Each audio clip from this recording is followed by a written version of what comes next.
Belum reda ingatan publik akan kasus suap yang menyeret para hakim dalam perkara Ronald Tanur dan Harvey Mois. Kini Kejaksaan Agung kembali membongkar skandal serupa.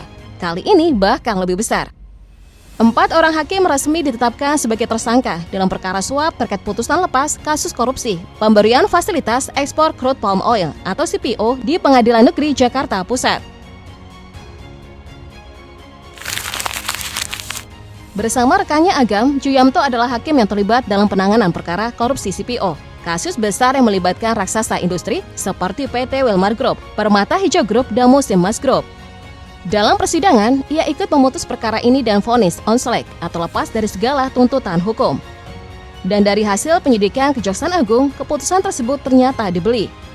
Juyamto diduga menerima suap dengan nilai fantastis, setidaknya 6 miliar rupiah. Sosok ini bukan nama sembarangan.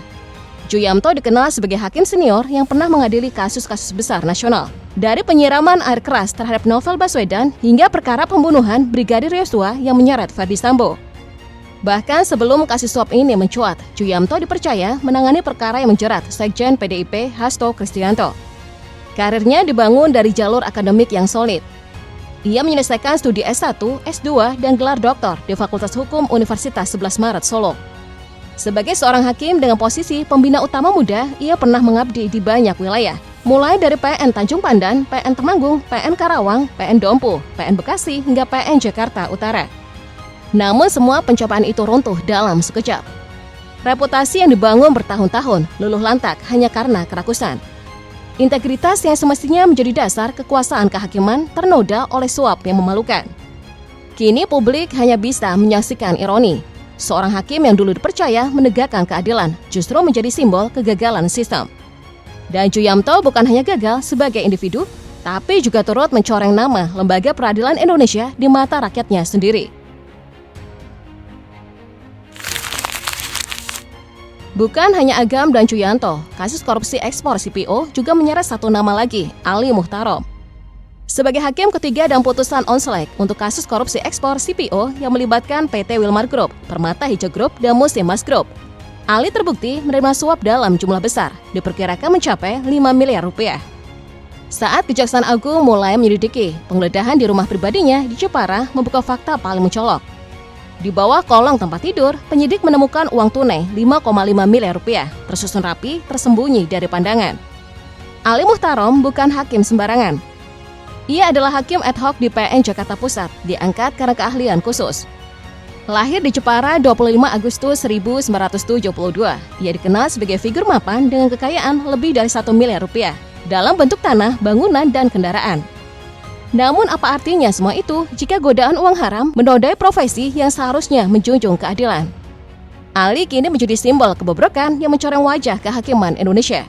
Lembaga yang seharusnya berdiri di atas hukum namun malah roboh di bawah kekuasaan dan suap. Di tengah deretan nama hakim yang terseret kasus korupsi, muncul satu nama yang membuat luka lebih dalam, Ghazalba Saleh. Ia bukan sembarang hakim, tapi mantan hakim agung di Mahkamah Agung, lembaga peradilan tertinggi di Indonesia. Pada tahun 2022, Ghazalba Saleh resmi ditetapkan sebagai tersangka oleh Komisi Pemberantasan Korupsi. Ia didakwa menerima suap terkait pengurusan perkara di Mahkamah Agung. Sebuah dakwaan yang tak hanya mengejutkan publik, tapi juga menghancurkan kepercayaan terhadap simbol tertinggi keadilan di negeri ini. Ketika seorang hakim agung terjerat praktik korupsi, maka kerusakan yang terjadi tak lagi bersifat personal. Ia merusak tatanan dan legitimasi seluruh sistem hukum yang seharusnya menjadi benteng terakhir keadilan rakyat. Nama Ghazalba Saleh pernah berada di puncak peradilan, seperti hakim agung di Mahkamah Agung RI. Namun pada 2022, namanya berubah menjadi simbol runtuhnya integritas di lembaga hukum tertinggi negara ini. Bersama sejumlah pejabat MA lainnya, Ghazalba terbukti menerima aliran uang haram. Ia didakwa menerima gratifikasi dan mencuci uang senilai 62,8 miliar rupiah, semua terkait pengurusan perkara di MA. Ia dijatuhi vonis 10 tahun penjara, lebih ringan dari tuntutan jaksa KPK yang menuntut 15 tahun.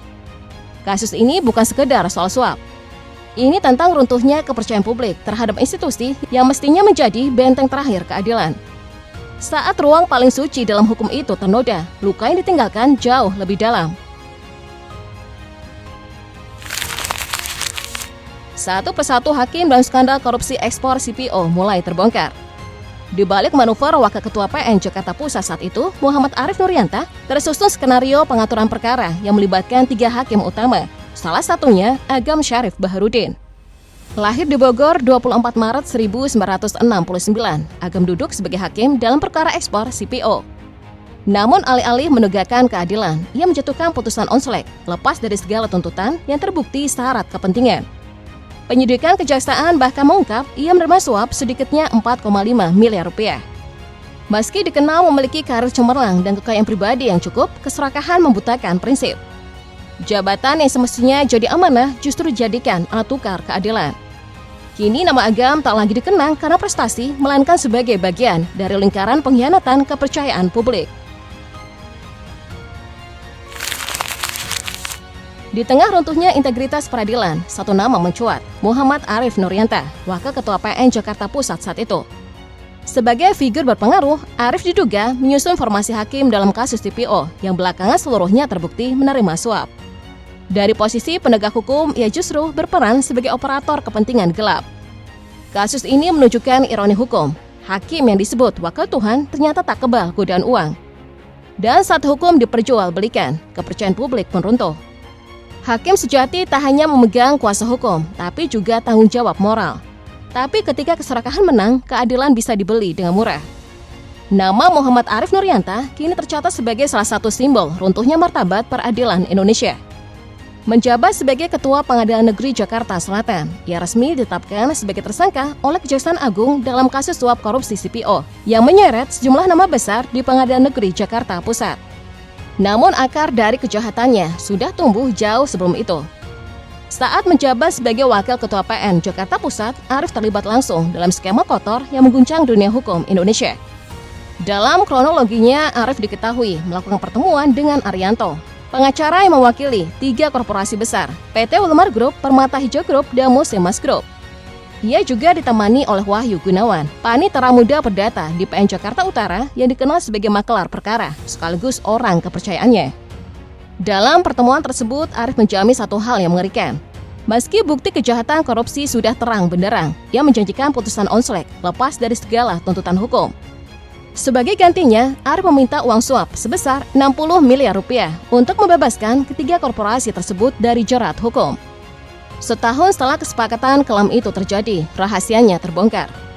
Dan kini sebagai pejabat peradilan berpangkat pembina utama muda, Muhammad Arif Nurianta harus menghadapi kenyataan pahit, malu di hadapan publik, dan terancam mendekam di balik jeruji besi.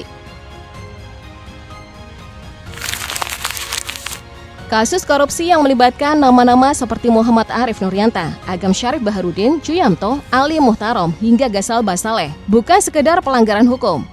Ini adalah tamparan keras bagi sistem peradilan. Mereka yang seharusnya menjaga keadilan justru mengkhianatinya, menukar kehormatan dengan kekuasaan dan hukum dengan uang. Saat hakim, wakil Tuhan di ruang sidang bisa dibeli, yang hancur bukan hanya perkara atau lembaga, tapi kepercayaan publik dan martabat hukum itu sendiri. Karena ketika keadilan dijual, kepercayaan sulit pulih kembali.